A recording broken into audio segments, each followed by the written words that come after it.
fantastic thumbnail.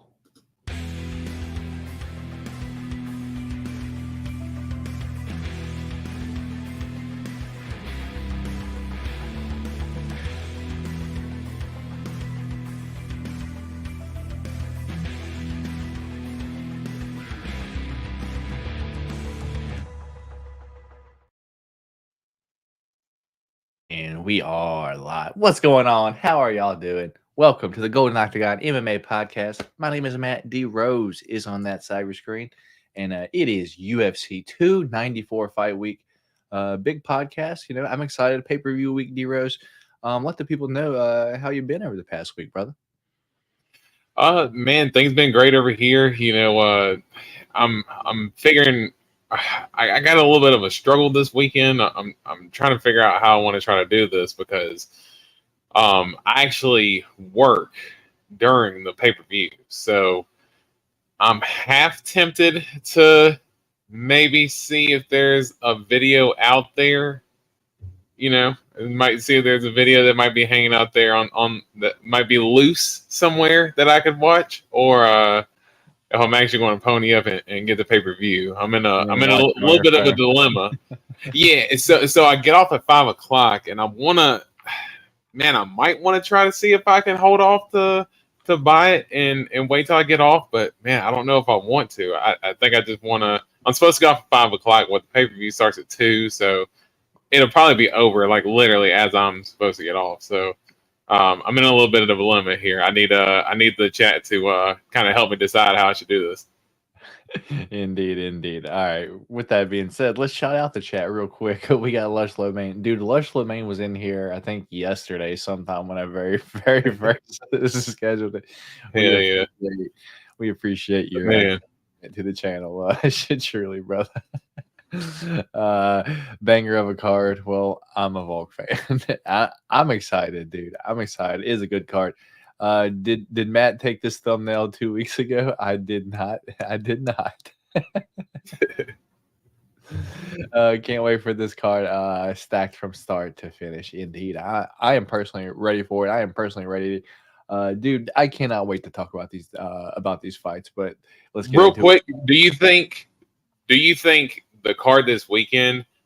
Do you think the matchups that were on the card, you know, with Costa, Charles, and Nasruddin, do you think those are better fights, or do you think the fights that we got now with Volk and Kamaru stepping in, do you think those fights are better? Just personally, purely as a fight. Personally, I would have rather seen like the Nasruddin versus Ikram fight. I would have rather seen Oliveira versus Islam too, but I like Usman versus Khamzat more. Yeah, so I guess like a little bit of everything. I think I like the I think I like the Volk matchup better just based on what we seen last time. I think I like that one better, but of course, the short notice thing always steps into there. But I had to say, I think after it's reshuffled, I do have to say, I think I'm a little bit more intrigued about the matchups this weekend more than I was in the previous matchups. All right, dude. All right. And we got my guy Jake in here. Jake's actually coming to visit me this weekend, so we get to hang out a little bit. I haven't seen Jake in a few years. So Jake's my old he's my old like roommate and probably one of the best people I've ever personally met in my life. Jake is truly a G. So I get to hang out with him this weekend, and I'm super excited for that. Wise Money, Silent Six saying Wise Man once said, when you're in, you need to look for the stream to the east. I will heed that advice, Silent Six. I think I might have to take you up on that. Skip out on work, D. Problem solved. You know, that's what I would have done. But you know, D-Rose got to feed his family. I'm on a commission base, so yeah, I need all of it that I can get. Plus, I'm actually taking off for the pay-per-view for next month with John Jones and Stipe Miocic. So yeah, I already got one pay-per-view I'm taking off. I can't keep taking off Saturdays for pay-per-views each month. Oh yeah. And Austin, I was joking about it being from 2 weeks ago. It still shows the original fights. Do I have the original fight poster up there? Oh, I do have Costa versus Khamzat. Wow, I Just the wrong poster completely. Damn. Wow, what a dork. Well, That's all yeah, good. you know, it is. You get it. You guys get You the get point. So you read the headline? Yeah, AirPod D-Rose. You can listen to Jens Pulver Twitch while you live play the fights, while you live play-by-play on the fights. So he wants you to watch someone stream while you rewatch the fights. Watch someone while I rewatch the fights, or as I'm watching, as they're happening live? As you rewatch the fights. Yeah. Wait, hold on. No, AirPod D-Rose. I thought it was like a play-by-play thing. Yeah. So like during the fight, man, I I did not know that Jens Pulver was doing radio for UFC fights. So that's pretty interesting. Because weirdly enough, I'm kind of like an old soul. So sometimes I do listen to stuff like that. Like if I'm in the car, I will actually put a sporting event on the radio and try to listen to it if I'm not able to watch it. That might not be a terrible idea either. I definitely want to watch it more. I don't know if I've ever done it with UFC. I've done it with basketball and football, but could be a cool experience. All right. Volkanovski and Islam, hands down. Okay, so KP's more of a fan of the new fights. Honestly, the Usman fight is the only upgrade, but honestly, it could be a terrible card due to circumstances. Yeah, who knows? And Jake, that's what I'm afraid of. Oh goodness. D is looking comfy as a motherfucker in that chair. Yeah, you damn right I am, dude. Yeah, dude, I was literally sitting on like a hard metal chair, like a fold out chair that you would have like in a random auditorium just because you needed a whole like bunch of them there, dude. My back has been killing me doing that. So yeah, I finally got my recliner down here, and definitely feels a lot better now. I'm definitely relaxed. I'm glad you noticed. Finally starting to upgrade, like the setup on his end. Just a little bit. Got a background set couple tweaks. Got a new chair, a lot more comfy. It is what it is. Could have been indeed. I got you, Lush. So with that being said, let's get into the show real quick. Let you know what we're going to talk about real quick. Recap this past weekend's fights just real quick. Gotta do the pick champ and all that stuff. We got some fight news and announcements that we are going to talk about. And lastly, we will be giving you our picks, predictions, and bets for this upcoming weekend's UFC fights in Abu Dhabi. Islam Makachev versus Alexander Volkanovski, number 2. And don't forget, Khamzat's fighting Kamaru Usman on there, too. That's going to be a hell of a fight. So with that being said, stay comfy, boys. Yes, sir. Being said, let's get into it, D-Rose. This past weekend, we had, I think, 5 or 6 different picks, but I let you pick the 3 that you wanted to, for me to keep the pick champ on. And they were Sadiq Yusuff versus Edson Barboza was number 1, where I picked Edson Barboza. And you picked Sadiq Yusuff. Number 2 was Christian Rodriguez versus Cameron Simon, where I went Christian Rodriguez and you went Cameron Simon. And number 3, I think, was a huge mismatch. I think it was Ravina Oliveira versus Tanara Lisboa, and I went Oliveira, and you went Lisboa. So, you did cash the minus 300 favorite. So, congratulations on that. But the 2 closer fights, I did pick one dog and one favorite, and they both cashed for me. So, your boy, and still pick champ this week. D Rose just ain't going to get it back. I've just been casually narrow scraping it by these past few weeks, and just keeping it over here, and just completely forgetting until I have to go back to like who actually won the pick champ this week. I'm like, oh, I got it. So that's pretty cool. So I'm excited. Hopefully I can keep it this weekend. But D Rose, main event, dude. What'd you think about the main, dude?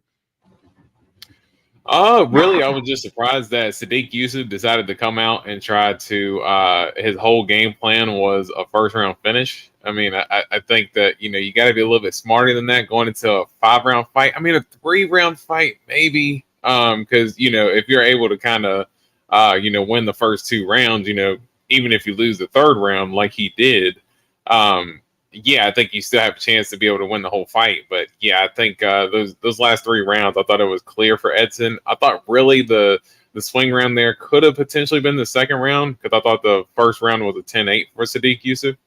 Sadiq used to put so much damage on Edson in the first round, but I definitely thought that Edson, if it wasn't a draw, there was no argument that Edson won the fight, just because if you thought he won the second round, then he won the fight. And I think the strike count was like maybe one off. Like, it was damn near identical for the second round. So close round overall, and those last 3 rounds were clean Edson rounds for me. So yeah, just a gritty performance from Edson Barboza. And man, the crazy part was he was getting better as the fight went on. Really, I think I know those body shots were doing some work, but the biggest thing for me, I noticed he was slipping Sadiq's jab, and every time he slipped it, he was hitting him with an overhand, and was really starting to back Sadiq up, and that's where it all started to all kind of come together for Edson. Yeah, dude, and dude, Edson just showing that he still has it, dude. I've always kind of notoriously been a like Sadiq Yusuf. I don't want to say it like a hater, but I'm never picking him a fader to win these fights. You're a fader, dude. And it's just like I just see, I guess he just doesn't like impress me at all. And I see a lot of people like always like super hyped on him, and I'm like, I just see him get hit and wobbled a whole lot, and like it's like him and Hakeem Dawodu kind of fight kind of the same way, dude. It's like they both kind of have power, but it's like everyone's really hype on them, and it's like, man, their fights are always like really close. They tend to go to decision more often than not, dude. Who knows, dude? But yeah, co-main event was Jennifer Maia versus Viviane Araújo. My girl Vivi got it done. I didn't pick her this weekend, dude. If we would have had a ladder, Jennifer Maia would have for sure been in there. So I'm glad we didn't do the ladder, dude. I had Jennifer Maia on the last leg of a 4-leg, dude. Hoping to cash it this past weekend, if I can send it to you, and just broke my heart, dude. Just Jennifer Maia just did not get it done, dude. Should have backed my girl Vivi. I'm a fan of her for a reason, but close fight. I think that Maia could have won it, but I'm not mad at it either way. What do you think about the co-main event? Hey, yeah, that was a disappointing one, because I definitely had some Jennifer Maia bets placed, and I was damn near banking on it to cash on one. I was like, yeah, of course Jennifer Maia is going to go out here and she's just going to outbox Vivi and she's going to stuff her takedowns. And no, that definitely wasn't the case. I mean, I guess, credit to Vivi as well. She did kind of have her back up against the wall going into the fight. She had been on a 3-fight losing streak. Yeah, she was on a little bit of a losing streak, and, there was potential of pink papers coming if she had lost the fight. So, back against the wall against a very good opponent, and Jennifer Maia went out there and really used her takedowns for a good portion of it. And for someone that has good takedown defense and jiu-jitsu like Jennifer Maia does, Vivi did her thing and did what she needed to do to win the fight. Yeah, man, and this next one, dude, breaks my heart, dude. We are both Adrian Yanez fans, but, dude, Dragon Martinez, Jonathan the Dragon Martinez, and Chris Gutierrez both coming out of Factory X, dude. And I mention this every time they both fight, and I just kind of ignored it this time because I'm such an Adrian Yanez fan, dude. Their leg kicks are nasty, dude. And, dude, they have to be, like, in the gym just calf kicking the shit out of each other's legs to even prepare for that, dude. What's your thoughts on Adrian Yanez versus Jonathan Martinez, dude? Ends at 2 minutes 26 seconds in the second round via leg kick. Yeah, I think I'm a big Yanez fan, so man, that was definitely tough to watch. I know he had said kind of going into this fight and over the last few fights, but definitely on this fight, he had been training a lot in Muay Thai, trying to train that Muay Thai stance. And a lot of those Muay Thai guys are light on their front foot. And you could see when Yanez came out initially, he was kind of light on that front foot, was, kind of having it up in the air. But, man, Martinez, he was just so good with timing that leg kick, and every single time Yanez just planted his leg, man, Dragon Martinez just went to town, just chopped his leg down, and man, those leg kicks are just absolutely brutal. Yanez even looked better on the hands. Like, even when his leg was hurt, there were times where there was a couple of shots that he would land, and Martinez made sure to get out of range because he was like, yeah, I don't want to, stand in there too long with these exchanges because Yanez's hands are just so fast. But yeah, that was just the cruddy part about it for Yanez is that just kept eating those leg kicks until he eventually couldn't take it anymore. And I think just like a thing for Yanez, I think it's something that you kind of alluded to a little bit last week. And I think just to piggyback off that with Yanez not really having a true camp, I think that's kind of really going to hinder him because what I didn't know, and then I actually kind of went back and seen that Yanez is actually like the head coach of like his gym right now. Was it Robert Saul, his coach that passed away? I have no idea. Yeah, dude. It was one of his coaches that ended up passing away. So basically, he kind of took over the gym that he's at now, and so he trains with Eve Edwards. He's kind of trained with Sarah Longo. Them like he's trained a couple of different places. I think for him to reach his full potential, I think he's going to really need to try to settle in with a camp, maybe like a Trevor Whitman, maybe he can settle in with Henry Hoops, he can go to ATT, Jackson Wink. I mean, I don't know, but I think at this point, in order for him to kind of reach the full potential in his career, I think him trying to manage the gym is really going to hold him back and not really putting the focus in on what he can really do to maximize his full potential. I agree, man. I agree. And real quick, dude, Michelle Pereira up at 185, crushed Andre Petrovsky, dude. But I mean, I don't want to say it's too surprising, but at the same time, like, how about this? I expected Michel to win. I didn't expect him to knock him out early because Michel has been winning most of his fights, 3 or decision. But looking back at it now, it's like, man, I watched GM3 knuckle up Andre Petrovsky. Why did I not bet Michel Pereira via knockout at all? I bet him in 3 or decision in basically all my bets, ruined all my parlays. Thoughts on that? Michel Pereira up at 185, and D Rose looks like a king in that chair. I wouldn't be surprised that he was getting his toes did out of the frame. Yeah, shit, don't do that too hard. Yeah, no, I'm actually excited for Michel Pereira being at 185. I was messaging you over the weekend, and I said, dude, just looking at him because we know the size of Andre Petrovsky. Like he's a big dude, and he fought GM3, who's a well-known middleweight, a well-established middleweight, and size-wise, Petrovsky was not a good deal bigger, but he was bigger than GM3. Seeing Michel Pereira next to Andre Petrovsky, like Michel Pereira almost looked like he could have fought at 205. Like I was like, it is unbelievable that he made 170. I was like, dude, he is towering over Andre Petrovsky. And I was like, dude, I bet after that lineup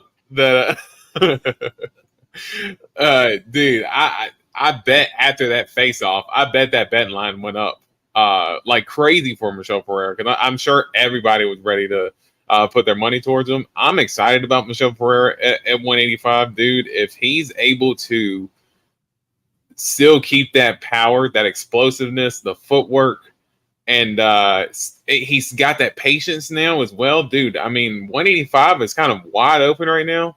I'm not saying he's going to be fighting for the title anytime soon, but he could definitely build his way up there. I mean, he's definitely going to be ranked at the top 10. I think he's due for that. And from there, sky's the limit for him, dude. Yeah, he won't be undersized for sure, dude. 1, 2, 3, 4, and then the last one was your guy Cameron Simon and Christian Rodriguez. You were upset at the decision with that, huh? And Jay Wolf stopping in here. Says he's super late, but we've only been live for about 20 minutes. Jay Wolf, you're good, brother. We're just going over this past weekend, and let's just let him know what's going on. Yeah, dude. Christian Rodriguez, Cameron Simon, you're upset at the decision, or do you accept it now? It is what it is. Yeah, I mean, the third round was where really the kind of the swing round was for me. I mean, I'm not going to say that my bet influenced that biased take. I mean, look, I definitely thought that Cameron Simon won watching it live, but Going back and seeing it, I kind of watched the third round again because I was pretty decided on first round Cameron Simon, second round C-Rod. I thought, coming down to the third round, I thought that, to me personally, it felt like Cameron Simon had landed a little bit more than Christian Rodriguez, and I know Rodriguez had the top position there at the end, and maybe that was what won it for him, considering the round was so close. And it was a very close fight, though. But I definitely thought Cameron Simon won. And personally, the last one that I want to talk about it because I warned you last week, dude. I was like, I am not confident in this dumbass dude. He's basically like the equivalent IQ to like Ryan Spann, Johnny Walker, fucking Nikita Krylov, dude. TJ Brown over Cody Brundage, dude. TJ Brown and Darren Elkins, dude. Like, yeah. Dude, I texted you during the fight, and I was like, dude, Darren Elkins keeps taking him down. He's getting up and then shooting his own takedown and getting reversed. And it kept happening over and over and over again. I'm like, bro, what are you doing? You're so much more powerful than him. And it's like he just kept going for takedowns and just getting like reversed over and over. It's like, how stupid do you have to be to go for 4 takedowns, get him down, and then get reversed every time? And then you're like, maybe I'll get him this 5th one. Like, I just truly don't understand it. And I think he actually may have retired after this fight, man. Hopefully he did, because he's a fucking trash fighter and he's an idiot, dude. What's your thoughts on Darren Elkins, TJ Brown? D-Rose convinced me to bet TJ Brown this weekend, if you can't tell. I just look, I didn't go heavy on him. I just did a TJ Brown by decision. I ain't gonna lie. I did a TJ Brown by decision in a parlay because I felt pretty decent about it. I knew Darren Elkins, he wasn't gonna be easy to take out, but I thought that if it came down to it, that he would be able to hurt Darren Elkins enough and would maybe be able to control him in the wrestling and the scrambles. But as you said, he was able to get up, but then shoot for his own takedowns, tire himself out. Why? Yeah, he definitely he's definitely up there neck and neck for the low IQ award with Brundage and Kutalaba and all those guys. Yeah, hey, Johnny Walker has high fight IQ and definitely didn't take weed gummies. Aliens were after him for 2 months. Yeah, I remember that. He said that he took some CBD gummies and he thought aliens were coming after him for 2 months. It's like, Jesus, dude. I'm not sure if you took CBD gummies, my guy. Yeah, I was about to say more like or the C in the fucking like, CBD staying for crack.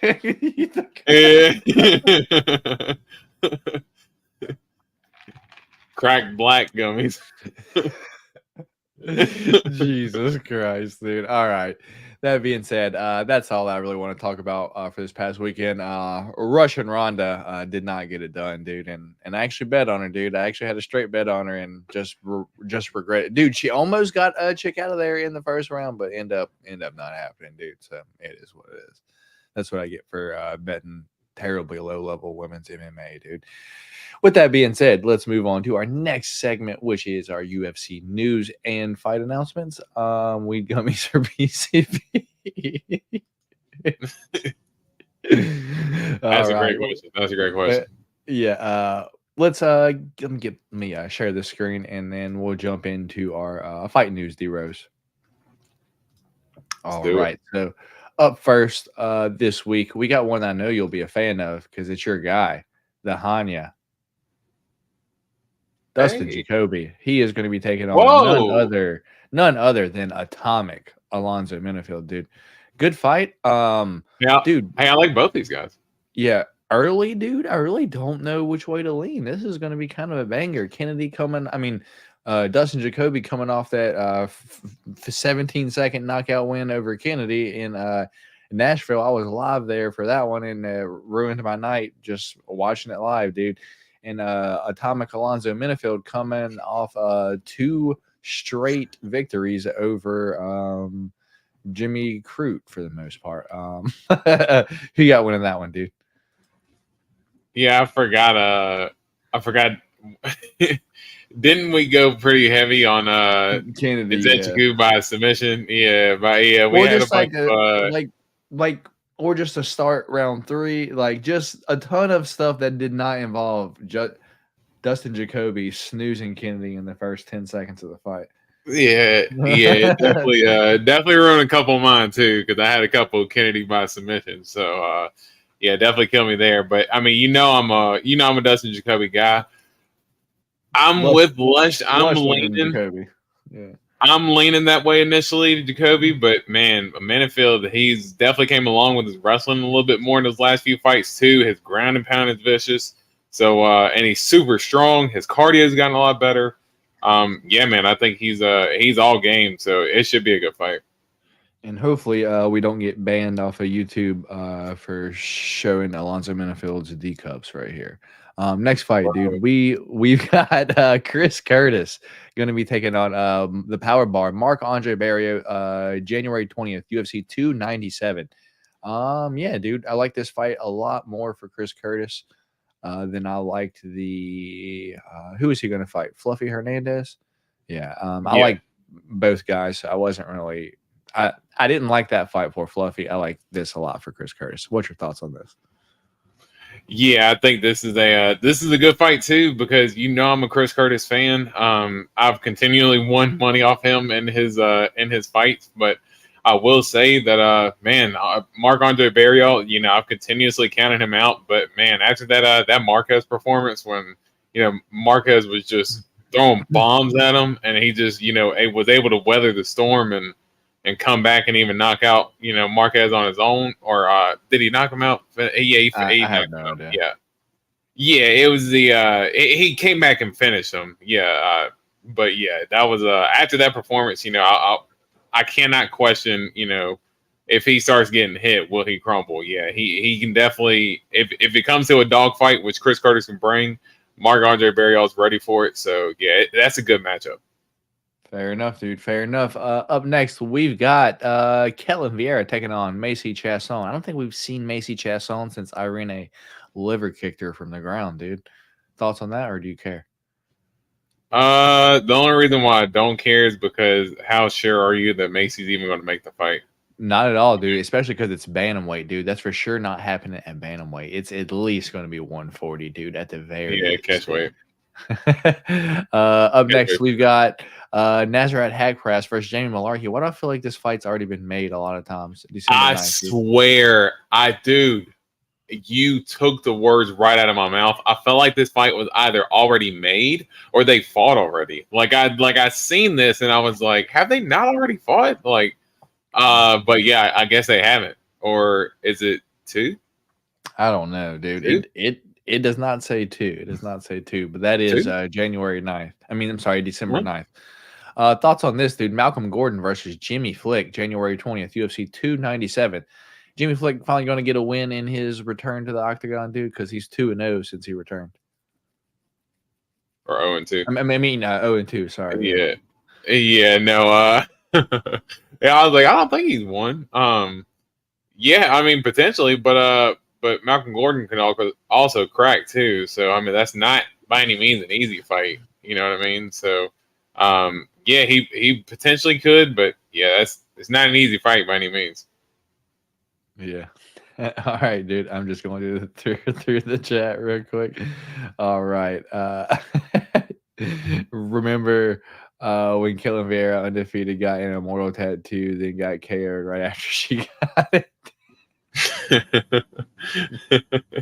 No, I did not realize she got that before she got knocked out. That's absolutely hilarious.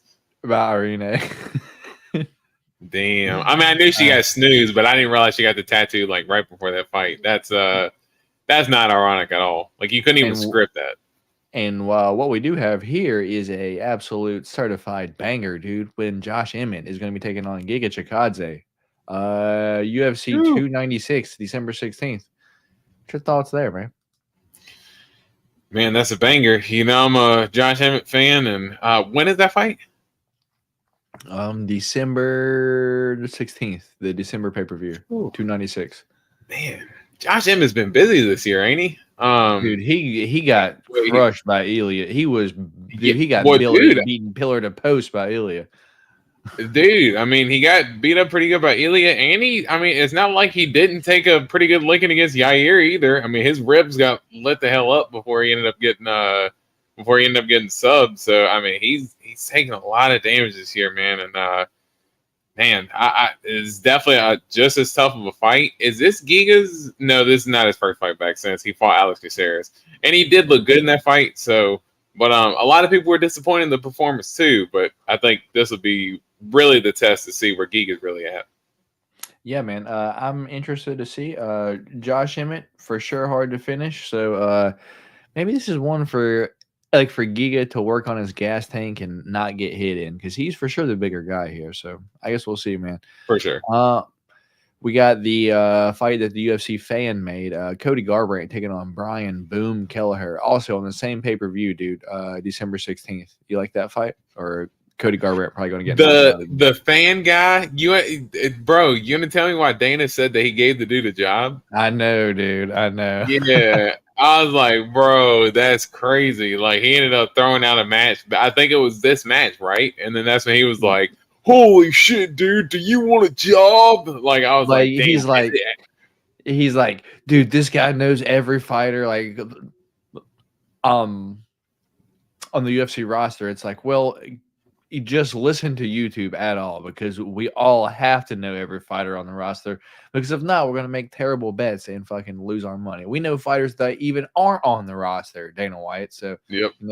Give us the job, but hey, it is what it is. Malcolm Gordon is insane, but he can never get cracked and stiffen like a board, because he always stiffens a board. Bro, and left going for Giga. And neck is not even moving either. Just still as shit. But no, this is actually a good fight, man. I would imagine Cody should win, but when does he ever win when he should? You know? In his last one, dude, I actually bet against him and he won. The Trevin Jones? Yeah, I was surprised he did that. Yeah, we got Shamil Ghazi versus Martin Boudet. Neither one of us care about that one. It is what it is. That's going to be all of our news for this week, D-Rose. So anything that you know of that I missed out on, or you ready to get into fights for this upcoming weekend, man? No, man. I'm excited to talk about the card this weekend. Let's get into it. All right, and Lush saying no love, not giving up on the man. Yeah, his career got derailed by drug cheating. Everyone hopped the fence. Yeah, I guess so, but I don't know, dude. I just hate seeing him get crushed. He just gets crushed so easily now. It's kind of crazy to see. Let me share my screen, and then we will get popping for this upcoming weekend, dude. I am stoked to get talking about these, dude. So, well, and to be fair, for the whole derailing his career to a drug cheater, I mean, no one told Cody just to leave your chin out there and just keep getting punched. Like, in that second fight, dude, TJ literally landed the same punch 3 times in a row, and Cody kept trying to counter. Like, you want to talk about fight IQ and those types of dudes who have low fight IQ. In that Cruz fight, he was so great. But other than that, dude, he has never displayed great fight IQ. Yeah, dude. That fight, there's a few other ones that are just, I would say the 3 greatest performances that I think that I can just be like, wow, that dude had a perfect game plan, came in there and executed perfectly, was Garbrandt over Cruz. It was Connor over Alvarez. And, dude, I hate to say it, but it was Sean Strickland over Izzy, dude. Just perfect, dude. Like, went away 100% and nothing went wrong, dude. All 3, like, damn, dude. Like, what could this dude even do? And the answer is nothing, dude. So, that being said, man, we got some fights for this weekend. Let's see. Silent 6 letting us know. Cody never listens to his chin. His first fight, he had TGO chicken legs, but TJ had help recovering. Yeah, probably, dude. But D Rose will never acknowledge that because TJ is one of his favorite fighters. So. Nah, not that I don't acknowledge it. He was, he was clearly doing some stuff, and just like everybody does, though. But let's not act like Cody didn't have part in taking, in part of his demise. Like, let's just act like he's innocent of this. Nah, I can't do that. Cody, no love for his chin guard. Bro, who you telling? All right, dude, let's get into it. UFC 294, Islam Makachev versus Alexander Volkanovski, number 2, dude. We are going to be in the Etihad Arena in Abu Dhabi, United Arab Emirates, UAE, if you will. Prelims start at 10 a.m. this Saturday. So we got some early fights. So I'll be probably eating some Chick-fil-A or Waffle House breakfast while watching some fights this upcoming weekend. So I'm excited for it. But the main event for this weekend, we have do we have 13 fights, D-Rose, or we have 12? I thought we had 12, but it looks like we might have 13. But hey, let's get into them. We got Islam Makachev taking on Alexander the Great Volkanovski, number 2 for the undisputed 155 light heavyweight championship. Co-main event is Kamaru, the Nigerian Nightmare Usman, taking on Khamzat Boris Chimaev. Dude, I cannot wait for that fight. Feature fight of the night, we got Magomed Ankalaev taking on Johnny Walker. We got Ikram Aliskerov taking on Warley Alves. And opening up the main card, we've got Saeed Nurmagomedov taking on Muin Gaffarov. Main event of the prelims, we've got the awkward one, Tim Elliott taking on Muhammad Makhachev. We've got Muhammad Yahya taking on my guy, Trevor Peak. We've got Javid Basharat taking on Victor Henry. We've got Cedriquez Dumas, or Dumbass, going to be taking on Abu Azatar, one of the Potato Brothers. We've got Anshul Jubilee taking on Mike Breeden. We've got Nathaniel the Prospect Wood taking on Muhammad Naimov. That's the guy that knocked out Jamie Malarkey last as a big dog. We've got Jinyu Fry taking on Victoria Dudakova, and that's the girl that broke Estela Nunez's arm and then fucking laughed about it after. It was a weird fight. And then opening up the first fight of the night, we got a banger to open up the first fight of the night, dude. D Rose himself is going to leave tonight and fly to Abu Dhabi and take on a guy with one eye named Shara Magomedov. We've got Bruno Silva taking on Sharabutin Magomedov in the first fight of the night. D Rose, are you prepared to fight this guy, man? Man, if you looked at the dude on the right, Shara, dude, he looks like he's like a damn video game kid. Like, he looks like he's like an unlockable character on Mortal Kombat. From the Kumite dude. UFC 4. Yes, like, dude, I swear, like, that's what I was going to say. He looks like he is an unlockable character, like in the new DLC pack on Mortal Kombat. Like, dude, he looks absolutely insane, dude. Like, if I seen him in a dark alleyway, like, I would literally throw my wallet at him. Like, here, just take it. Please, just don't kill me. Like, I mean, he wouldn't even have to say anything. Just take it. Like, I mean, that dude, he is so like. I'm anticipated to see what he looks like fighting because I've only seen just the highlights and stuff. But dude, his highlights look like Yair Rodriguez, though. he looks crazy. Yeah, he looks crazy with the way he fights. So. I'm definitely gonna be excited, but yeah, that's scary dude. Yeah, dude. So let's get into it. What's your thoughts on the card as a whole? You going to give it a grade?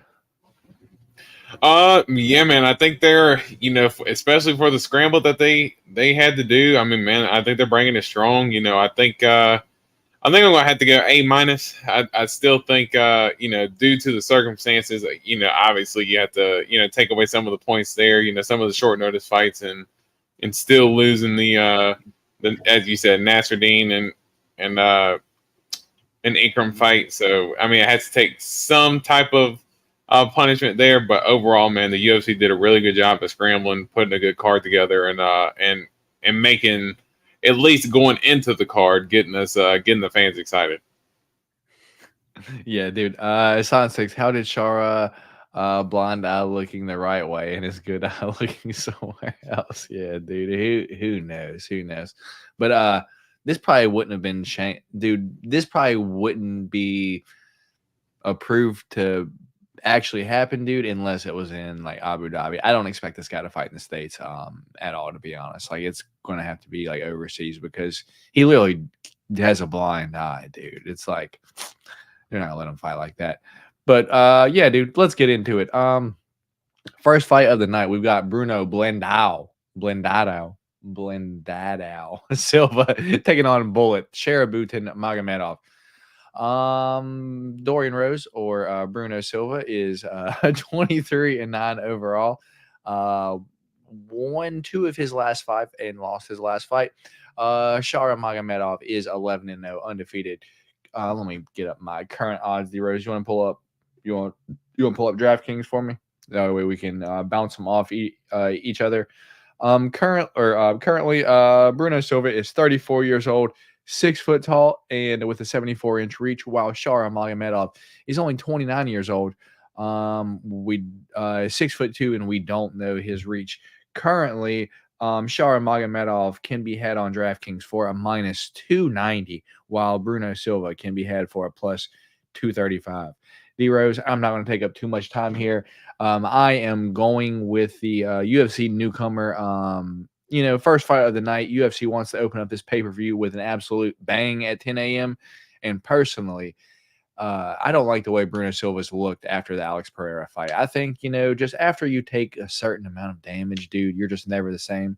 And although Alex Pereira did not knock out Bruno Silva, he took unrepairable damage in that fight, dude. And ever since then, he's just been finished over and over.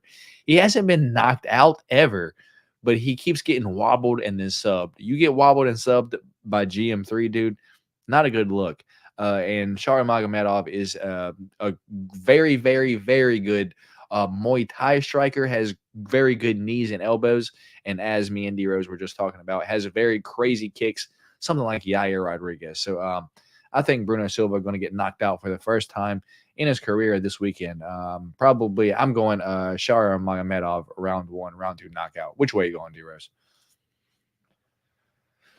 Yeah, unfortunately, I do agree with you because I do like Bruno and he's always putting on a fun fight. And I think just his willingness to kind of go into the fire has kind of been what's kind of, burned him in his last few losses. Just it's like in the Brendan Allen fight, he was having moments there, but, Brendan was able to counter him and get him out of there. Same thing with GM3. So yeah, it's just been tough for him, and I think, you keep taking that type of damage against super elite guys, it takes a toll, as you said, with the Alex Pereira fight that he had. Yeah, give me Shara here. All right. D Rose is going to keep it short as well. Me and D Rose both on Shara. You think he knocks him out, D Rose? Yeah, unfortunately, yeah. D Rose with the self-hate this week. Man. We're gonna get it back though. We're gonna get it back. This is just a bad week, but we're gonna bounce back. Up next, D Rose. Make sure I'm sharing. Indeed, I am. Up next, we've got Jin Yu Fry taking on Victoria Dudakova. Jin Yu Fry, 11-9 overall. Lost 3 of her last 5. Lost all of her last 3 though. Victoria Dudakova is 7-0 overall. Currently, Jin Yu Fry can be had for +400, and Victoria Dudakova can be had for -535, dude. Jesus Christ. Jin Yu Fry, 5'3". Jin Yu Fry, 38 years old, 5'3" and 65-inch reach. Trains at Frey MMA. Just want to point that out there. Victoria Dudakova, 24 years old, 5'5" and a 67-inch reach. D-Rose, I was a fan of Jin Yu Fry when she first came into the UFC. I was like, because she was nothing but a dog every single time. And it's like, she was the champion at like a 105 in Invicta. She put on some mass and she looked all right in the UFC. But now, dude, she's 38 now. She just keeps getting beat up, dude. I'm off the Jin Yu Fry train. Should Victoria Dudakova be a -535 favorite this weekend after, taking a girl down and taking down Estela Nunes and her elbow popping out? I don't think so.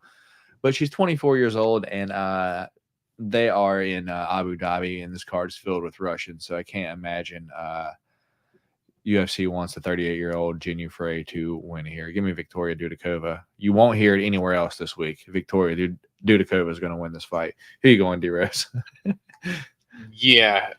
You won't hear anybody say minus 520 right now on FanDuel. Victoria Dudikova is going to win the fight. You definitely won't hear that anywhere else. Except you're going to hear it back to back, baby, because I'm going Victoria Dudikova for the same reason, because Jinyu Frey, as you said, not that great anymore. And Victoria Dudikova, look, Star Trek right? She does. She's got like a man. That forehead is definitely not doing her any favors. That's for sure. Definitely not doing her any favors. But yeah, let's go. Let's go, Victoria Dudikova. All right, me and D-Rose both on Victoria Dudikova this week. All right, D-Rose, let's see if we have any friction here. Up next, we've got Nathaniel, the Prospect Wood, taking on Muhammad, the Hillman Naimov, dude. Nathaniel Wood, 19-5 overall. Muhammad Naimov is 9-2 overall. Both have won 4 of their last 5. Currently, Nathaniel Wood a minus 340 favorite, while Muhammad Naimov is a plus 270 dog. Nathaniel Wood, 30 years old, 5'6" and a 69-inch reach, while Muhammad Naimov is 29 years old, 5'9" and a 70-inch reach. We saw Nathaniel Wood move up to 145 2 fights ago. Yeah, 2 fights ago, he fought Charles Jourdain and Andre Fili, dude. And he fought Charles Rosa too, right? Yeah, dude. So after the Casey Kenny fight, move up to 145, dude. And dude, he got cracked sometimes down at 135, but I feel like he was big enough to tank the damage and to keep moving forward.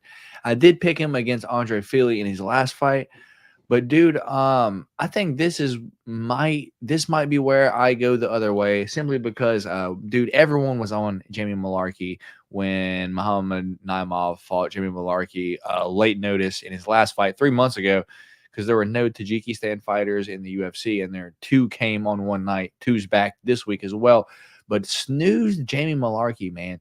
And if you think that Jamie Mullarkey is up at 155, like Nathaniel Woods got wobbled at 135. Andre Fili had him wobbled at 145, dude.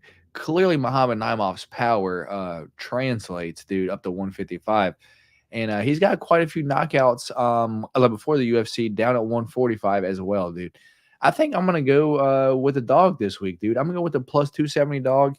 Give me Muhammad Naimov to knock out Nathaniel Wood. And I think, they are in Abu Dhabi. That OV might have a little influence if we go to the judges, dude. Give me Muhammad Naimov. Which way are you going? Yeah, I like it. I like it.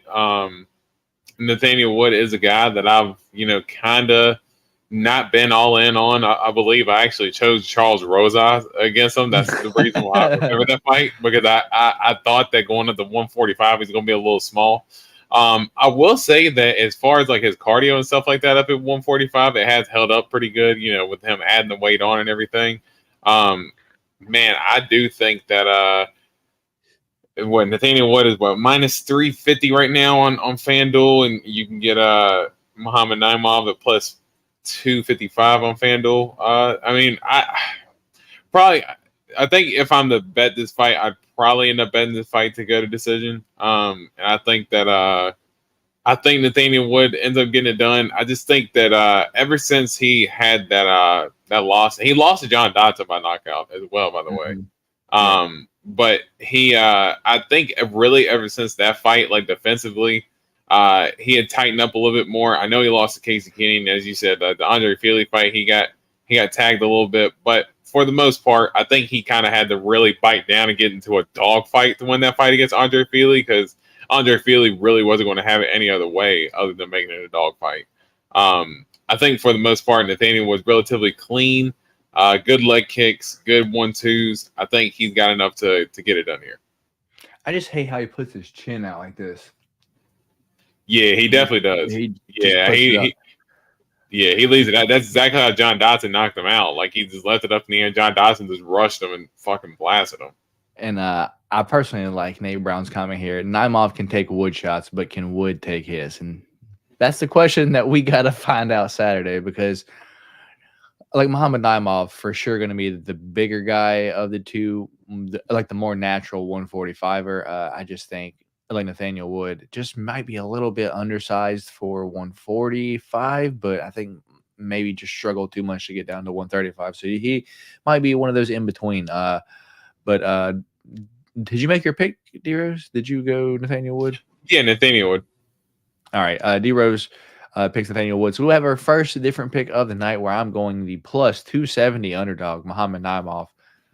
D-Rose going the minus 350 favorite, Nathaniel Wood.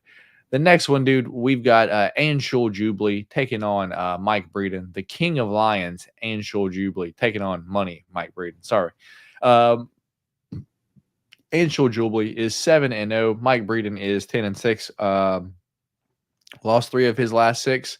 All to UFC competition. That was Alexander the Great Ape Hernandez, Natan Levy, and T-Rex a month ago, dude. Got knocked out by T-Rex a month ago. Not good. Currently, Anshul Jubilee is a minus 298 favorite, while Mike Breeden is a plus 240 dog. Yeah, dude. So the odds have kind of changed just a little bit. Like, it looks like not as many people on the Anshul Jubilee side later on in the week. But Jubilee is 28 years old, 6 foot, and a 69-inch reach, while money, Mike Breeden, is 34 years old, 5'10", and a 70-inch reach. D-Rose, would you like to break this one down, my guy? Yeah, I'll break it down as best I can, man. Because I really don't have much on Anshul Jubilee except I think this is he fought Jekka Sirigi in like the road to UFC fight. Yeah, it was on the same fight that the Renya Nakamura first fight. It was like that same card. He's the only Indian fighter in the UFC, I think, to be honest. Yeah. Yeah, really, I just know that, as you said, Mike Breeden just got knocked out a month ago by Terrence McKinney. And I mean, I just remember watching him in that fight. I was like, let's just say I'm surprised that he's in the UFC. Let's just say that. So, yeah, I think with that alone, I think Anshul Jubilee should be able to go ahead and get it done. I mean, I think, kind of serving it up here for him to have a pretty soft landing here for his official UFC debut. Yeah, man. Sounds good. Me and D-Rose are both on Anshul Jubilee, and I already have a parlay this week with Anshul Jubilee in it. I sent it to D-Rose because I thought I was going to be slick with DraftKings, but they just gave me not the money that I thought. Up next, we got Cedriquez Dumas taking on Abu Azatar. The Reaper, Cedriquez Dumas taking on Captain Morocco or Potato Power. Abu Azatar. Cedriquez Dumas is 8-1. His only loss was to none other than Josh Frem, dude. I don't know how you lose to that guy. But Abu Azatar is 14-3-1. Won 4 of his last 5. His loss was in his last fight, which was 2.5 years ago, to Marc-Andre Barrios. Currently, Abu Azatar a plus 190 dog. Cedriquez Dumas a minus 230 favorite, dude. I don't get the price, but Cedriquez Dumas, 28 years old, 6'2", and a 79-inch reach, while Abu Azatar is 37 years old, 5'9", and a 76-inch reach. My pick is going to be Cedriquez Dumas this week, but I don't have anything to say, and this fight will not be getting any of my money, D-Rose. Which way are you going, and how do you feel? That is a tough one, because I did not realize Abu Azatar was as old as he is, and looks like he's 5'9", while Cedriquez Dumas is 6'2". Yeah, that's that size discrepancy. Yeah, got me a little worried because Cedric Dumas uses wrestling a little bit in his last fight to get the win. So, yeah, I think I'll have to potentially, regrettably, go Cedric Dumas as well. But I was going to, but I'm not going to. I'm going to Abu Azaitar. I'm putting any money on it, dude? Hell no, I'm not. But I don't trust Cedric Dumas to get it done. So let's go Abu Azaitar. All right, D Rose, switching it up on us for our second different pick of the night. I am going Cedric Dumas. Don't like it, got to be honest, but I think he wins the fight. As I said, I won't be betting it. D Rose going Abu Azaitar. Up next, dude, we've got Javid the Snow Leopard Basharat taking on La Mangosta Victor Henry, dude. And was anyone more disappointed than every single one of every MMA bettor in Victor Henry's last fight when we all parlayed him to beat Rafael Assunção after pretty much destroying Hani Barcelos and then loses to Rafael Assunção, dude? Well, he's had a win since then. Over Tony Gravely. That was a split decision, dude. That wasn't... Yeah. Dude, that was a close fight, too. It was. And, yeah, that's the fight that got Tony Gravely cut from the UFC. That's our guy, D. Rose. I know. Yeah. Anyway, the Snow Leopard, Javid Basharat, 14-0, obviously won all of his fights. He is currently a minus 575 favorite, while La Mangosta, Victor Henry, is 23-6 overall. Won 3 of his last 5 and is currently a plus 425 underdog. Javid Basharat, 28 years old, 5'9", and a 69-inch reach, while Victor Henry is 36 years old, 5'7", 68-inch reach. I am going Javid Basharat should get the win via decision this week. Victor Henry's tough, and Javid Basharat currently by decision, D Rose, is a minus 165, so not even really worth betting, but I mean he's a huge favorite. Javid Basharat by decision. That's the way I'm going. Which way are you going, D Rose? Well, of course, when we said the same thing about Farid Basharat in his last fight too. Oh yeah, by decision, and all of a sudden he comes out there and gets the first round submission. So let's not be so sure about these Basharats not being able to get the finish. But yeah, I really don't think there's too much more to add on to that. I just think the Basharat brothers, they super well rounded, good leg kicks, good boxing, very very clean defensively. Yeah, I think Javid Basharat should be able to get it done. I'm with you by decision, but as soon as we tell somebody to actually take that bet by decision, yeah, he's going to go out there and get a submission. So, but I do think as far as like him being like a lock, he would be one that like even at, I mean, he's at minus 590 right now, which is absolutely nuts on FanDuel. If it was one that you was like, man, I just want to top this parlay off or something. I mean, that's one that I would just money line because I feel really good about him winning. So, yeah, man. Austin wants you to read his comment here.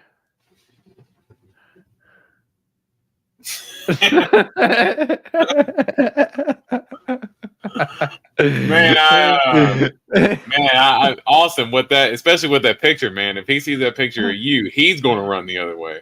So yeah, I can see why he would run the other way. All right. I just hope Trevor Peake lands one of his insane ass punches. Indeed. Me too, brother. Blush. Wow. All right, D Rose. So with that being said, dude, this could be my main event this weekend. We've got Muhammad Yahya taking on none other than Trevor Peake. And I would be remiss if I didn't, pop this up on the screen that when I was in Nashville, I got to meet none other than Trevor Peake himself. So, pretty cool guy, super last fight, and just found someone that could tank the damage, dude. But did we learn in this fight, dude, that Trevor Peake has no problem going the distance and throwing everything that he's got for all 3 rounds, dude, and he will not give up, dude. He will fight for your money, and that is what I love about the guy, Trevor Peake. Currently, odds for this, dude, earlier in the week, this was flipped, dude. Currently, Trevor Peek is a minus 165 favorite, while Muhammad Yahya is a plus 140 dog. Earlier in the week, I saw this, like Trevor Peek was a plus 130 dog, but hey, it's flipped. Everyone's seeing that the hammer fist that Trevor Peek's about to start throwing this weekend. Yeah, dude. It says Muhammad Yahya is 29 years old. I don't know if I believe it, D Rose, because he looks really old, dude. He looks like 39, 40 in that picture, dude. Yeah, I don't know if I believe that. But Trevor Peek is 28 years old. Muhammad Yahya is 5'9" and a 73-inch reach, while Trevor Peek is 5'9" and a 70-inch reach. Yeah, it's no secret. Give me Trevor Peek via KO round 1 or 2 this week. Which way are you going, D Rose? Ooh, I would say it's a tough one, man. And I know Trevor Peek is your guy, and then you met him. This is the last thing Muhammad Yahya is going to see like this weekend. And then he's going to get knocked out. This is going to be black. he's going to be waking up like, what happened? Hey, you got hammer fisted by this animal. Yeah, man. I think I think the standing hammer fists are what makes me not want to pick Trevor Peek, man. I just think I love him. He is fun. I just think as far as technique wise, man, he's so raw. Yeah, just throwing those. Yeah, dude. Fucking what's his name? Dustin Poirier. Dustin Poirier does him a lot. Cortez Acosta does that shit too. Yeah, and Khalil Roundtree fucking does. Yep, yeah, Khalil does every now and then too. Yeah, but Dustin Poirier, yeah, he'll get somebody in the clinch. You remember that Dan Hooker fight, and he was literally holding him in the clinch as hitting him with standing hammer fist. So Trevor Peek, he's just not as clean with that technique as say what he needs to be. But yeah, dude, he's just not clean at all. Just falling over his feet, throwing punches. Man, I think. I'm going Muhammad Yahya. I want to go Muhammad Yahya. He's as you said on FanDuel right now. Trevor Peek is minus 166. Muhammad Yahya is plus 140. So yeah, I'm going Muhammad Yahya this week.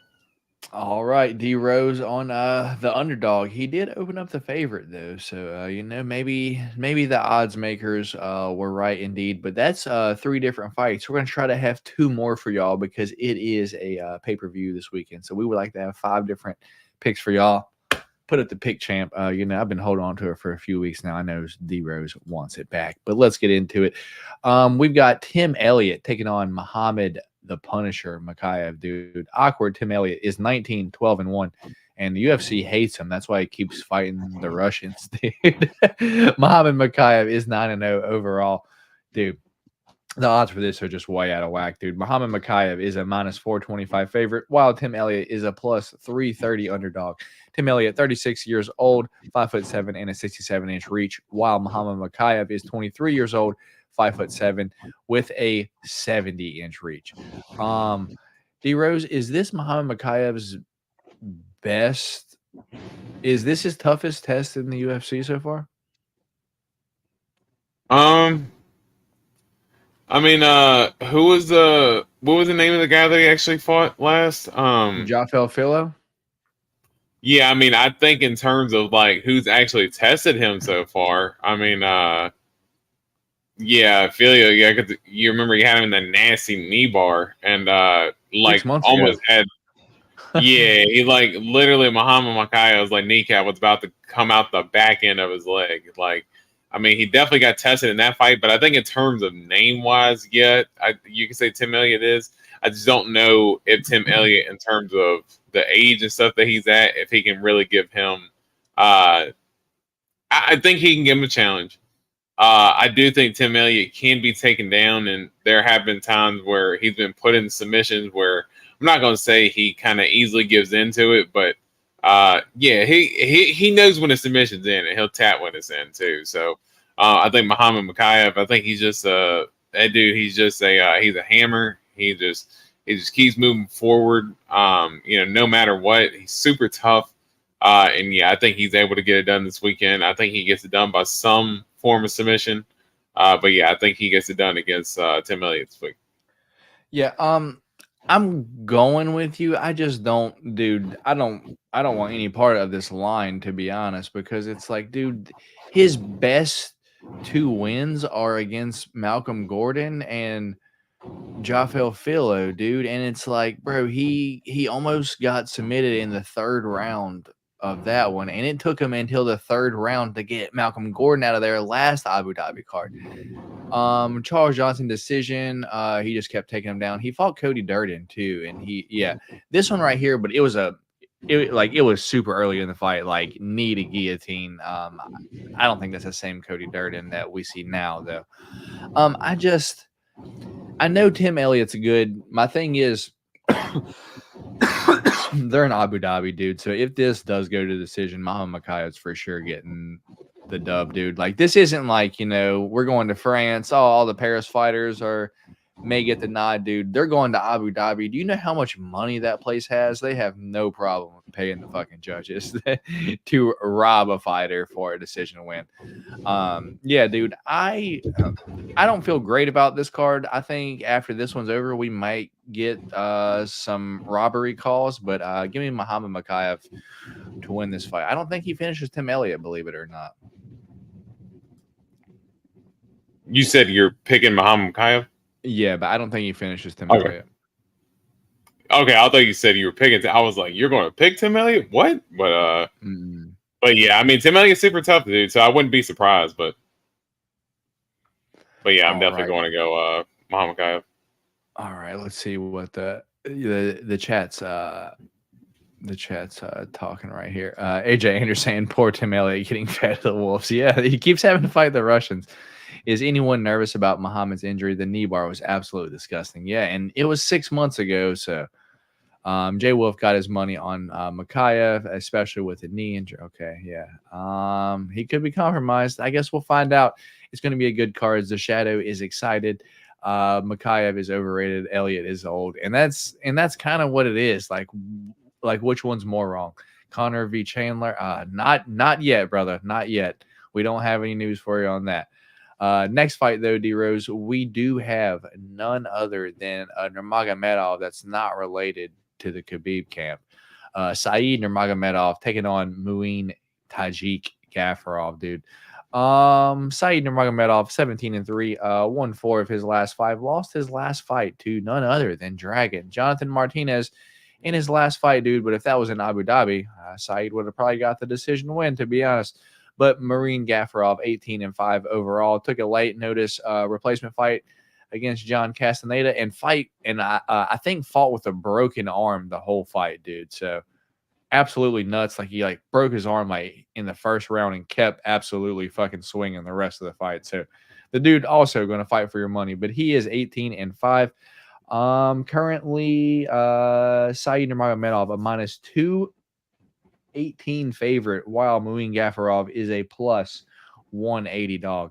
Saeed Nurmagomedov, 31 years old, 5'8", in a 70-inch reach, while Muin Gafarov is 27 years old, 5'7", and 68-inch reach, and fighting out of none other than the VA. VA represent. Let's go, Muin Gafarov this weekend. I want to be rooting for you, but because we are in Abu Dhabi once again with Nurmagomedov in the name, if we get to the decision, I gotta go Saeed. Probably going to get the nod, dude. Give me Saeed Nurmagomedov to get the decision win this weekend. D-Rose, which way you going? I really like Muin Gafarov, and I probably will have just a straight up bet because, right now he's +180. That's worth a $20 bill to win like 50 back or something like that. Which way you going, D-Rose? Yeah, I think I've always given Saeed kind of his flowers a little bit, always recognize that I think he's a good fighter, and I do think that he had won that Dragon Martinez fight, but I do say, Dragon Martinez definitely won the 3rd round. There's no doubt about that. So I think that swing round is really the 2nd round because Saeed was starting to get tired from the wrestling, and Dragon was scrambling very well and getting back to his feet. And yeah, I think Saeed's tough. He's got good kicks. He's got good punches overall, but I will say his kicks are what really, as far as his striking goes, that's probably like his best aspect. He's got good spinning back kicks. He's super slick with it, and yeah, I think, man, just looking at it, I'm looking at the odds right now. You know, it's got Saeed at minus 235 on FanDuel. You can get Gafarov at plus 180.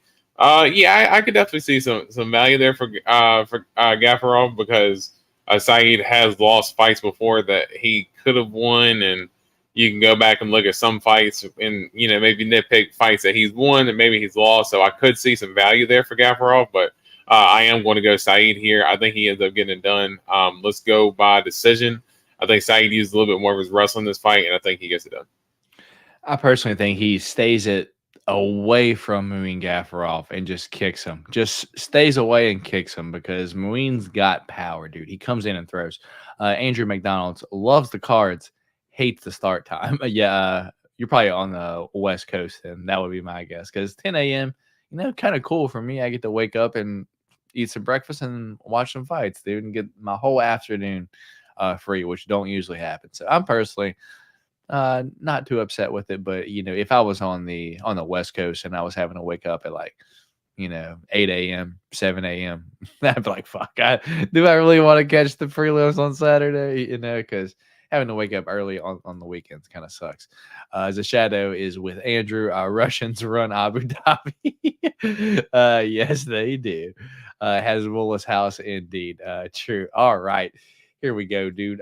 So next fight of the night, we have none other than the replacement fight for Nasruddin Imavov. It is Ikram Aliskerov taking on Warley Alves, dude.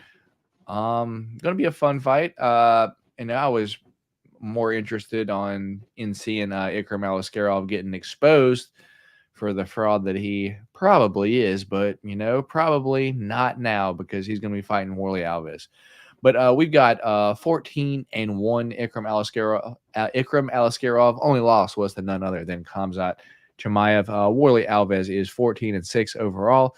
Lost 3 of his last 5. Currently, odds for this is a minus 625 for Ikram Aliskerov and plus 455 for Warley Alves. Sheesh, dude. Ikram is 30 years old, 6 foot and a 76-inch reach, while Warley Alves is 32 years old, 5'11" and a 72-inch reach. So Warley moving up a weight class. That doesn't look good when he fights at his own weight class. Dude, I guess Warley Alves has a chance in round 1, dude. But outside of that, I think Ikram submits him in round 2. D Rose, which way are you going here, man?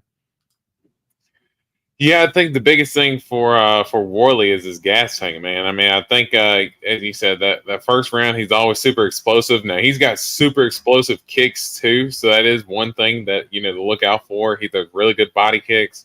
He can whip them. He's got good power, but I think once he's out of the first round, or really out of that first, I'd say probably like 2.5 minutes. You know, I think it's kind of up in the air from there. Warley's taking the fight on short notice, so everything just kind of stacks against him. I actually think Ikram gets the knockout. You know, Warley's a guy who has been knocked out, you know, plenty of times, and he does get hit. He has been dropped plenty of times, and I think Ikram, you know, he showed in his last fight, you know, he is willing to stand and trade, and he can land clean shots when necessary, and just like he did against Phil Hawes. I mean, yes, it is Phil Hawes that he knocked out, but I actually went back and watched that fight, and man, that punch was so clean the way he landed it. You know, it was kind of just a nice 1-2. You know, just as clean as could be to get that clean of a knockout. So I think Ikram's going to get a knockout this weekend. All right, fair enough. Me and D-Rose both on Ikram Aliskerov this week. I think he submits Warley Alves. D-Rose thinks he knocks him out, but either way, Ikram Aliskerov getting the dub. Here we go, dude. Magomed Ankalaev taking on Johnny Barra de Souza de Silva Walker. Oh, I have to pull this up. It's too many damn names to keep up with, dude. It's about not what LeBron say, not 3, not 4, not 5, Not Not six. 6. Not 7. Here we go. Okay, so I had to share this tab instead, dude, so you guys can understand. We have a fighter known as Johnny Walker da Silva Barra de Souza. He is going to be taking on Magomed Ankalaev this weekend, dude. Yeah. He has so many names, dude.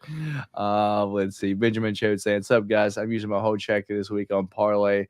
On a parlay, Costa and Oliveira, praying I hit. Yeah, man. Good luck. Even if you do put all your money on that, you're going to get it all back because fight's already canceled. So I'm sure you already know that though. But it is what it is. Probably just in here BSing. But yeah, dude. That's the joke, brother. That's the joke. You gotta let it roll. He's going off the thumbnail. Yeah, probably, dude. Now I feel like an idiot. Yeah. All right, dude. We got Ankalaev versus Johnny Walker, dude. Ankalaev 18-1-1, won all 5 of his last 5, and then a draw with John Blachowicz. Dude, I don't know. I'm not mad at that draw happening, dude. Johnny Walker 21-7, won 3 of his last 5. Currently, Magomed Ankalaev minus 375 favorite, while Johnny Walker is a plus 295 dog. Ankalaev, 31 years old, 6'3" and a 75-inch reach. Johnny Walker is 31 years old, 6'6" and an 82-inch reach.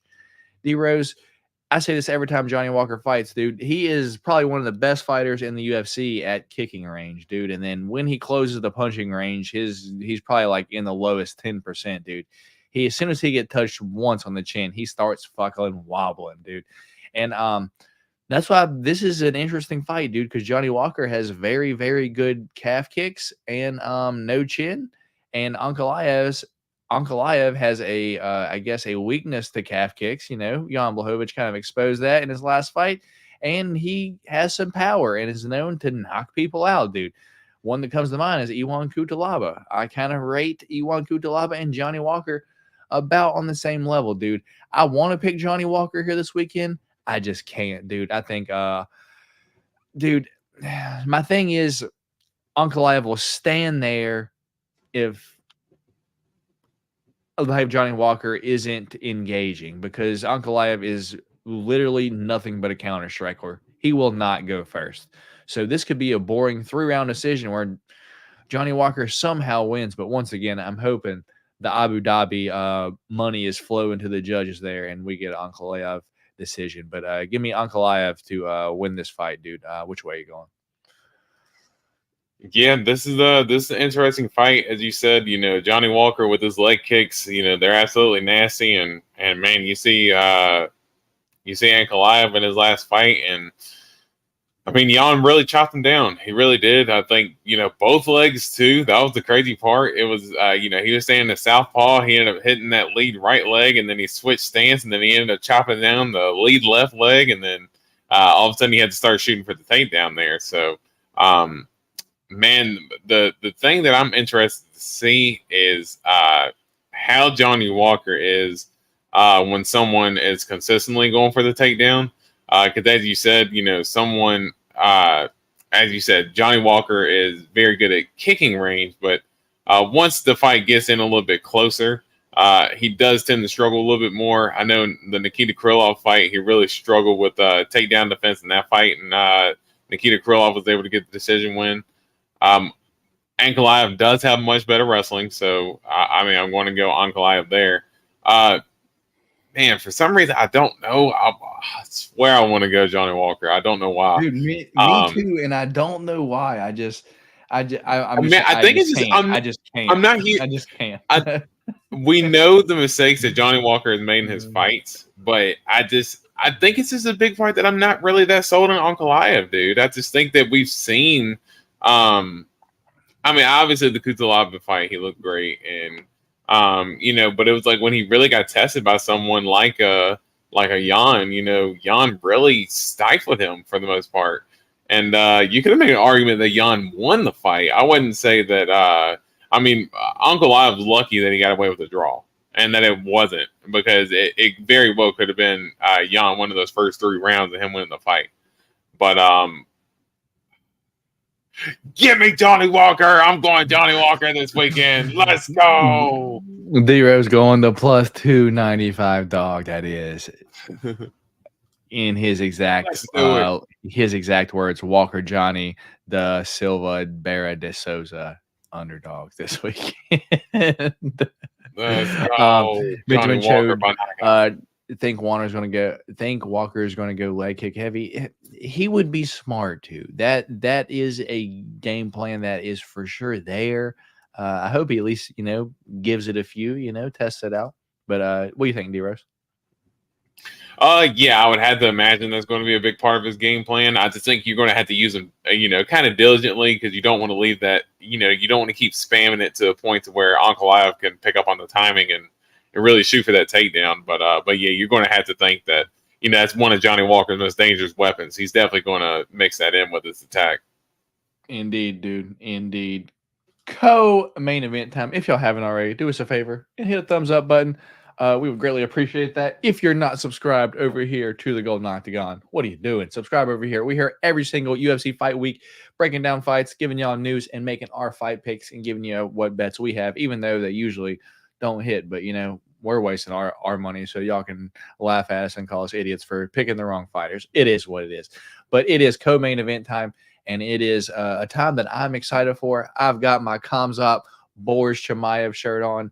And it is time to talk about this fight, dude. The replacement. He was going to be fighting Paulo Costa, but that is no longer. Kamaru, the Nigerian Nightmare Usman, is going to be taking on Khamzat Boris Chimaev. Usman is 20-3, lost 2 of his last 5. Khamzat Chimaev is 12-0, obviously undefeated. Currently, Khamzat Chimaev is a plus 270 underdog, Currently, Kamaru Usman is a plus 270 underdog, while Khamzat Chimaev is a minus 340 favorite. Wow, I really got messed up there. I apologize. Kamaru Usman is 36 years old, 6 foot and a 76-inch reach, while Khamzat Chimaev is 29 years old, 6'2" and a 75-inch reach. D-Rose, I have strong feelings about this fight, so I'm going to let you go first, man. Yeah, man, I think we all know the circumstances behind the fight. Taking the fight on short notice, Costa not being able to make the fight, and I know everybody was shocked that Paulo Costa didn't make the fight. I know everybody was shocked by that, because Paulo Costa not making a fight, that's not like him, dude. Especially against someone good, dude. Like, I can understand if he didn't, if I can make it against someone that, isn't a good fighter, like Luke Rockhold, that are in their late career, someone like that. But against someone that people want to actually see him fight, dude, I can't believe that he fell out, dude. Just blows my mind. Just head scratcher, dude. I'm just I'm really shocked, and I would have put all my money in the world that he would have been taking that fight. But yeah, man, for Usman, I really think that obviously this is Khamzat's toughest test to this point, in terms of the opponents that he's fought. Seeing how he looked in the Gilbert Burns fight, he said he wanted a war, and Gilbert Burns gave him that. If there's one thing that Gilbert Burns gave him, he gave him that. And I think, you go back into his last fight, Khamzat's fight against Kevin Holland, he did take out Kevin Holland pretty easily. I think really, because everybody's like, well, what was Gilbert Burns able to do that nobody else was able to do? And it's the jiu-jitsu threat. It was 100% the jiu-jitsu threat. I remember we started this podcast back up because Khamzat was returning against Gilbert Burns, and we were super excited for that fight. And yeah, I remember I kept saying over and over again that, hey, his Gilbert Burns jiu-jitsu is going to be a problem. So if it comes down to a stand-up fight, I don't know who's going to win. And Khamzat even said after the fight, when he knocked Gilbert Burns down, Gilbert Burns went to attempt an armbar, and Khamzat didn't like that. And Khamzat did not like him going for the armbar, so that's why he said, screw it, stand up, and we'll bang it out. I really think it's going to really come down to somebody with that type of skill to really force Khamzat to his feet to be able to kind of take that away from him. I think Usman, his gas tank is always great. His boxing is a little sloppy if he's not able to kind of mix in his dirty boxing and his clinch work and stuff with it. He's really just not going to be able to bully around Khamzat like he does everybody else. And I'm just curious to see, even when he fought Leon, like Usman was able to walk Leon down, but Leon, good footwork, good counter striking. He's able to keep the range, and he was able to win the fight like that in that third fight that they had. But for Khamzat, he's always the one applying the pressure. Whenever Khamzat or Kamaru ever backed up against Colby was getting the better of him in their exchanges. So I'm curious to see if Kamaru is going to be able to stand his ground against Khamzat as Khamzat's trying to establish the pressure. I'm just going to have to go just based off of the training camp and everything. Going to go Khamzat. Not a shocker there. But yeah, I do think that Kamaru is going to definitely be the toughest test for Khamzat to this point. I just think the circumstances work too much against Kamaru Usman flying over to Abu Dhabi from America on short notice. The only thing that's going to come to advantage for him, though, for Kamaru, that it's a 3-round fight versus a 5-round fight. So I'm going to be interested to see kind of how Kamaru's approach is as well for a 3-round fight versus a 5-rounder. Fair enough, dude. Yeah, I mean, like I said, I have strong feelings about this. Personally, Khamzat's hand speed is fast, dude. Like it's like Usman looks literally super slow compared to Khamzat. So if it's on the feet, I don't think it's close. But personally, I think this looks a lot like the Kevin Holland fight. Usman has had bad knees for years now, right? Like that's been known. And if you look when Khamzat shot on Kevin Holland, dude, it's like he, I believe it's called like a knee tap. He like pulled right behind his fucking knee, dude, and just went right to the other side, dude. I think Khamzat shoots immediately, takes Kamaru Usman down, and fucking subs him. And it looks a lot like the Kevin Holland fight. Give me Khamzat to finish this fight in the first round via submission, dude. I don't think it's close. Dude, and I saw Khamzat picking up DC earlier in the week, dude. If I can send it to you, I'm like, oh, Usman's done, dude. Like, DC's fat as shit, and he just did it with ease, dude. I was like, oh, he's done. DC's he's a little bit of a softy too, though. So yeah, he is fat, but he's definitely he's soft. So I'm sure he's not nearly as dense as Kamaru Usman is. Let's say that. All right. We got Chaw saying, I don't like that the two welterweights are fighting for a chance at middleweight gold, but I get it. I still think Khamzat is the best middleweight in the world. Probably, dude. Could be. My childhood friend Tony Soto is fighting Kevin Kroom. Well, hopefully he knocks him out this weekend. A guy who boned Tim Elliott's wife. Yeah, I got you, brother. It's BKFC, so if knocks him out, Tim Elliott is going to be a super live dog. Well, I'm going to be rooting for your friend, dude, because Kevin Kroom's a piece of shit, dude. Fuck that guy. Firstly, no one wants to fight Khamzat, so the fact that someone really willing to fight him is going to be great. Yeah, dude. Yeah, I'm definitely interested in the fight. Usman via flying knee, and flying knee mean his knee literally shoot off and hit Khamzat the death. Yeah, dude. It's just them circumstances, dude. You have bad knees. You get called on 10 days fucking notice. You're not training with Trevor Whitman. You're training with Henry Hooft, and you're just regular day-to-day fucking sparring and shit like that. You get called 10 days late notice, a weight class up to fight a dude that is literal a fucking nightmare, dude. Good fucking luck.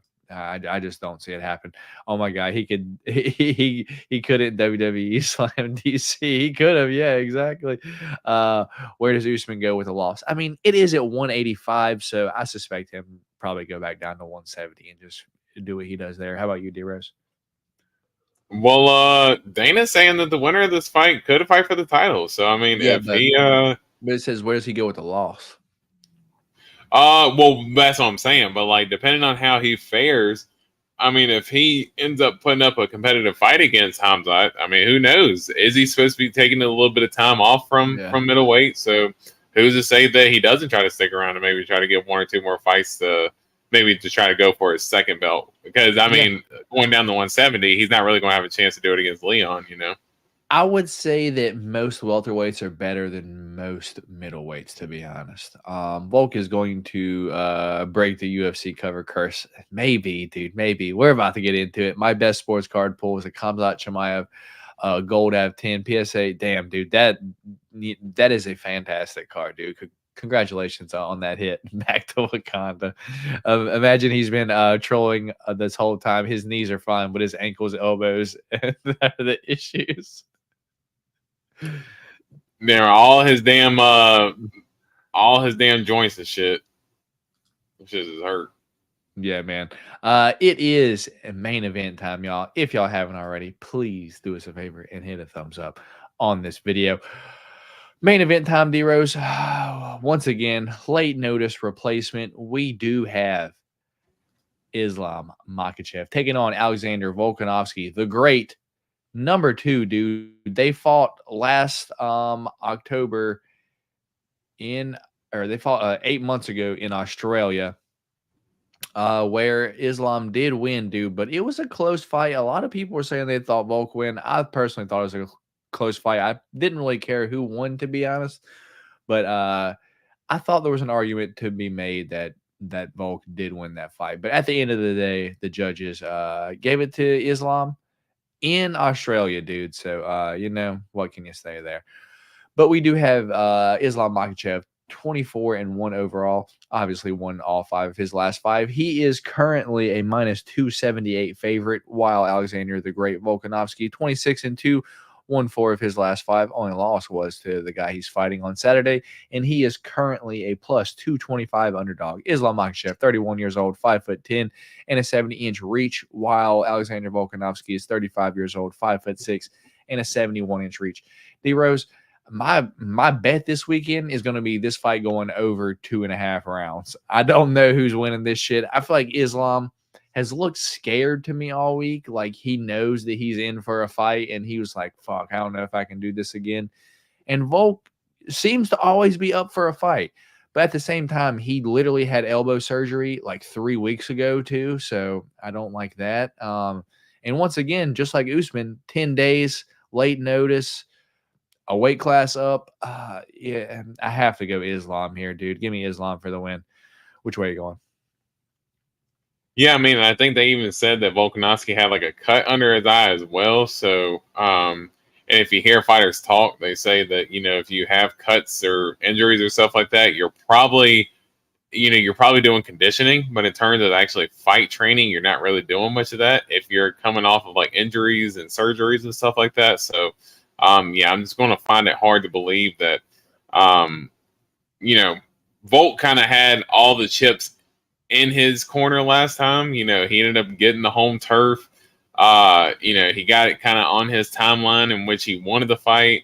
He was able to have a little bit of time off when Islam had his last fight, and then when he turned around to fight Volk. So Volk kind of had all the chips in his corner, and he gave a hell of an effort in his last fight against Islam to really push Islam to the brink and to really convince people that he won the fight, because a lot of people do think that Volk won.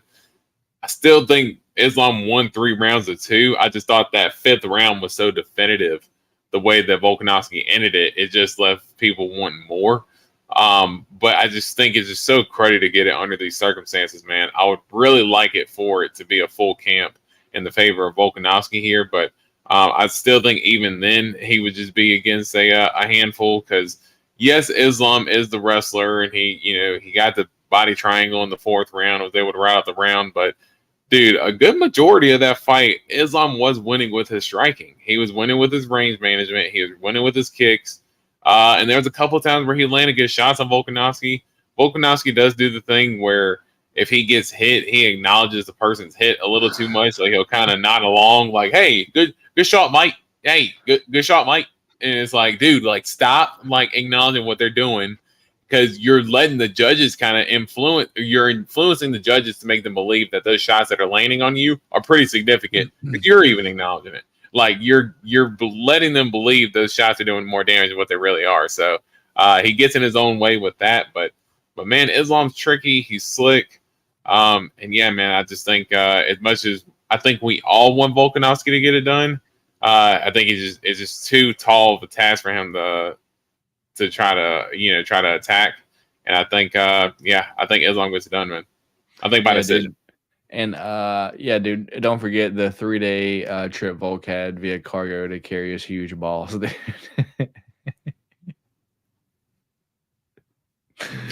All right.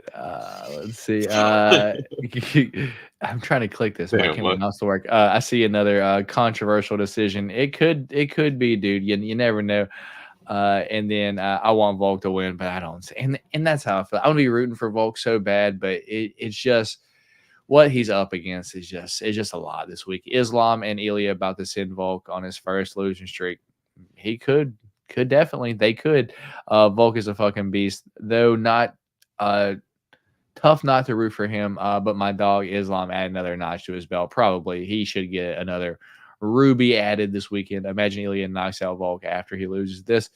Dude, Ilya's got power like none other. And our guy Lush here. We only have 4 different picks this week, D-Rose. So, we'll have 3 for the pay-per-view, but I'll let you pick the 3 that you want. I wish we could have the 5, but, we have a lot of huge favorites this weekend, not a lot of close fights at all. So it was going to be kind of a lot for us to get 5 different ones on this Abu Dhabi card, but it is what it is. Yeah. So that being said, D-Rose, our 4 different fights that we picked on were Nathaniel Wood versus Muhammad Naimov, Cedric Dumas versus Potato Power, Trevor Peak versus I almost said Ronnie Yahya, but Muhammad Yahya, and then Magomed Ankalaev versus Magomed Ankalaev versus Walker Johnny Da Silva Barra de Souza. So what 3 fights would you like to pick, Darius?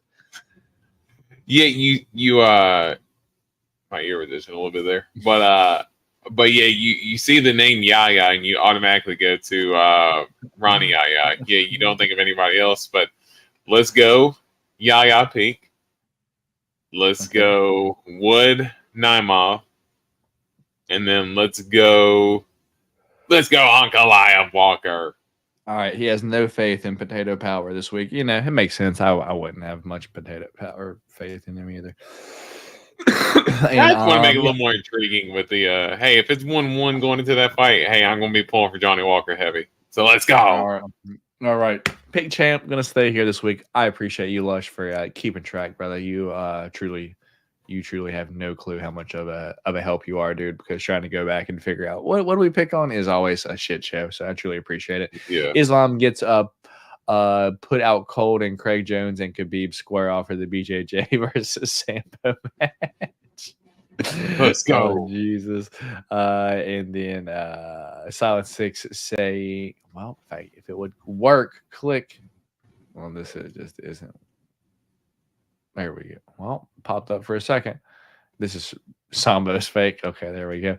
And Lush want to know, are we still getting changed to cheddar on Friday?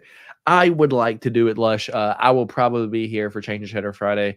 My friend is coming in, but I think I can still find 30, 45 minutes to get out, change to cheddar. I just might have a person sitting here.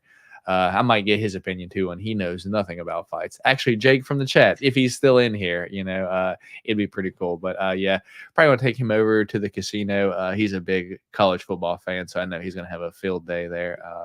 But yeah, then we're going to watch some fights Saturday. And dude, who the hell knows what else? But I will be here for Change to Cheddar, Lush. I'm not going to leave y'all down. It's, it is what it is. It's a long shot, just hoping for the best. But up next, we've got, this stream is really struggling tonight. Sambo is fake indeed. And then Lush saying no problem. So we are all caught up. Yeah, y'all. That being said, those are our picks and everything for this weekend. If you want to see me and get my final reaction, my final last minute post weigh-in fight bets, catch me right back here Friday for Change to Cheddar, where I'm going to give you $10 of my personal parlays and try to win $100 or more. Usually don't win those, but we can get lucky. I do win parlays. It just doesn't happen to be the Change to Cheddar ones. Never those. But hopefully one day, hey, like fucking Jake's here. Like, Yeah, buddy, I can have college football picks. All right. So yeah, you guys might get a feature from Jake on Friday. Yeah, he can send me. Yeah, hell, I'm a hop in on the. I might not be able to make it to the actual show, but hell, I'll hop in on the live chat too and get some picks from Jake there on college football. All right. Stream after the fights? Probably not, Jim, because D Rose gets off of work. You said at 5, and so he's not going to see any of the fights until after. So probably not going to get the post stream show just because D Rose don't get to watch the fights. And then come on, did you catch the embed episode 2? Craig Jones called Volk's symbol coach. I watched Embedded too, but I watched it while I was eating, so I probably just if I can missed it. I just noticed Usman hobbling everywhere he goes, dude. He's like a fucking penguin when he walks. It's like, dude, how is this dude fighting? I don't understand. Let's see. Richard Perry, you on the East Coast, Matt? What time are the fights? 2 p.m. correct? Yes. Me and D Rose are both on the East Coast. Prelims are at 10 a.m. and the pay-per-view starts at 2 p.m. So it's not, it's kind of cool for us because we usually, don't get to do anything after the fights are over because they're usually over like 1, 2 a.m. So I personally like it earlier in the daytime because I have my afternoon like free still. It's pretty cool. And then Lush saying, I want some plays, go Irish. Yeah, Lush Lemaine, a Notre Dame fan. So with that being said, me and D Rose gonna hop off here. I'll see y'all Friday. D Rose, I'll get you in touch with Jake and get you some college football picks before Saturday, dude. Yeah, y'all, we appreciate all y'all for stopping by here this week. Catch us right back here next. Wait, no, D Rose, right? No fights next weekend. Oh, that's right. That's right. There are no fights. I forgot. We will not be here next week. No fights next week. So possibly, I don't know. We'll figure it out. If we're here, we're here. If we're not here, you know why? Because there's no fights upcoming week. But we'll figure it out. We might come back and say what's up to y'all and just on the off week. But we truly appreciate all y'all for stopping by here tonight. My name is Matt. D Rose is on that side of your screen. This is the Golden Octagon MMA Podcast. And remember, at the end of the day, it's a fist fight, and anything can happen. We'll catch y'all next time. Peace. Peace.